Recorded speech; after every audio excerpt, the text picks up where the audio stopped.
নমস্কার বন্ধুরা, মায়ের রান্না অ্যান্ড ব্লগ চ্যানেলে আপনাদের সকলকে জানাই অনেক স্বাগত। আজকে আমি হাজির হয়েছি দুর্দান্ত স্বাদের একটি চিকেনের রেসিপি নিয়ে।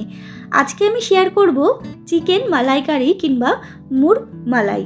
এই রেসিপিটা কিন্তু ভাত, রুটি, লুচি, পরোটা, ফ্রাইড রাইস, নান কিংবা পোলাও সবের সাথেই ভীষণ ভালো যায়। পারফেক্ট রেসিপি বলতে পারেন। বাচ্চা থেকে বড় সকলেই কিন্তু এই রেসিপিটা ভীষণ পছন্দ করবে যদি আমার পদ্ধতিতে বানানো হয়। আমার এই রেসিপিটা জানতে হলে কিন্তু সম্পূর্ণ ভিডিও দেখতে হবে। তো চলুন আর বেশি দেরি না করে ঝটপট শুরু করি। তার আগে যারা এখনও চ্যানেলটাকে সাবস্ক্রাইব করেনি তারা অবশ্যই চ্যানেলটাকে সাবস্ক্রাইব করে পাশে থাকা বেল আইকনটা ক্লিক করে রাখবেন। তো এখানে দেখতেই পাচ্ছেন প্রথমে চিকেন নিয়ে নিয়েছি। এখানে 1 কিলো পরিমাণ চিকেন আছে আর চিকেনটাকে ধুয়ে পরিষ্কার করে নিয়েছি। এরপর মূল পর্বে ফেরা যাক। সরাসরি গ্যাসে একটি কড়াই বসিয়ে দিয়েছি, তার মধ্যে দিয়ে দিলাম সর্ষের তেল। আমি এখানে পুরো রেসিপিটা সর্ষের তেলেই করছি, আপনারা চাইলে রিফাইন্ড অয়েলেও করতে পারেন। তারপরে তেলটা গরম হয়ে গেলে এখানে ফোড়ন দিয়ে দিতে হবে গোলমরিচ এবং গোটা গরম মশলা আর তেজপাতা। ফোড়নটার ফ্লেভারটা একটু উঠে আসলেই দিয়ে দিতে হবে পরিমাণ মতো লবণ, আর দিয়ে দিচ্ছি 2টো বড় সাইজের পেঁয়াজ কুচি। এখানে পেঁয়াজটাকে একটু হালকা করে ভেজে নিতে হবে যতক্ষণ না পেঁয়াজের গা থেকে একটা লালচে রং বেরিয়ে আসে।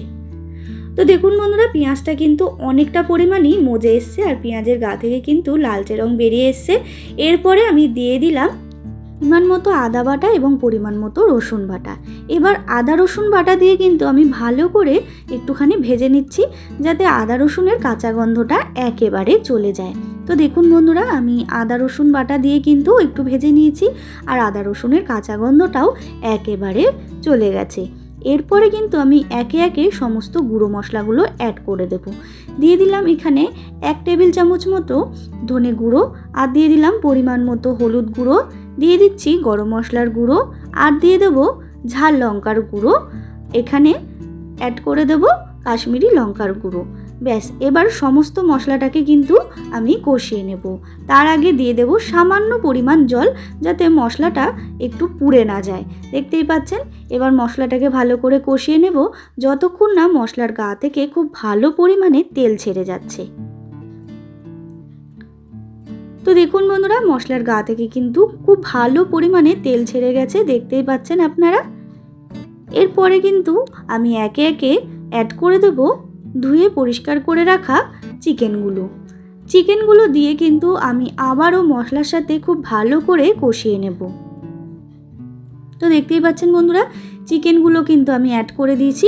এবার ভালো করে মশলাটার সাথে কষিয়ে নিতে হবে চিকেনগুলো। তো দেখুন বন্ধুরা, মশলাটার সাথে কিন্তু চিকেনটাকে কষিয়ে নিয়েছি আর চিকেনটা থেকে কিন্তু অনেকটা পরিমাণ জলও ছেড়ে দিয়েছে। এরপর আমি দিয়ে দিলাম এখানে ফ্যাটানো টক দই। এখানে ফ্যাটানো টক দইটা আমি 3 টেবিল চামচ মতো দিয়েছি, দেখতেই পাচ্ছি। এবার ভালো করে কিন্তু আমি ঢাকা চাপা দিয়ে বেশ 15 মিনিট মতো রান্না করে নেব। তো দেখুন বন্ধুরা, আমি 15 মিনিট পর প্রায় ফিরে আসলাম আর দেখতেই পাচ্ছেন চিকেনের গা থেকে কিন্তু খুব ভালো পরিমাণে জল ছেড়ে দিয়েছে। এখানে কিন্তু আমি কোনো জলের আর ব্যবহার করিনি, চিকেনের গা থেকে যতটা পরিমাণ জল ছেড়েছে আর কি। এরপরে আমি দিয়ে দিলাম গোলমরিচ গুঁড়ো। আপনারা যে যেরকম ঝাল খাবেন সেই পরিমাণ গোলমরিচ গুঁড়ো দিয়ে দেবেন। এবার গোলমরিচ গুঁড়োটাকে দিয়ে একটুখানি নাড়িয়ে চাড়িয়ে নিচ্ছি, দেখতেই পাচ্ছেন।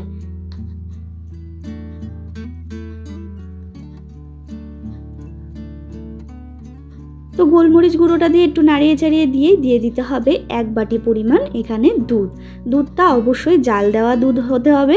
এখানে কিন্তু কাঁচা দুধের ব্যবহার করিনি, আমি জাল দিয়ে রেখেছিলাম আগে থেকেই দুধটাকে। দেখতেই পাচ্ছেন দুধটা দেওয়ার পরে কিন্তু কালারটা একেবারে চেঞ্জ হয়ে গেছে। আর দুধটা দিয়ে বেশ 10 মিনিট মতো কিন্তু ফুটিয়ে নেবেন।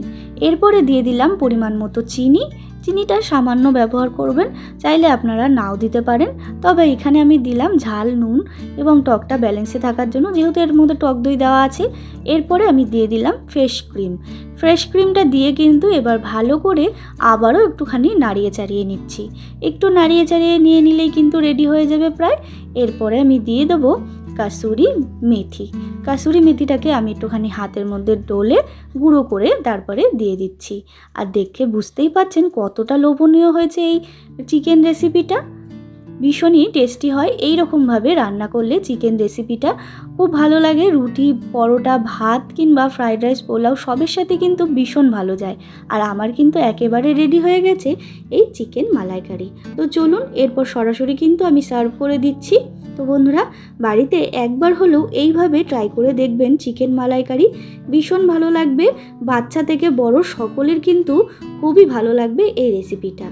আমার এই রেসিপিটা কেমন লাগলো অবশ্যই কমেন্ট করে জানাতে ভুলবেন না।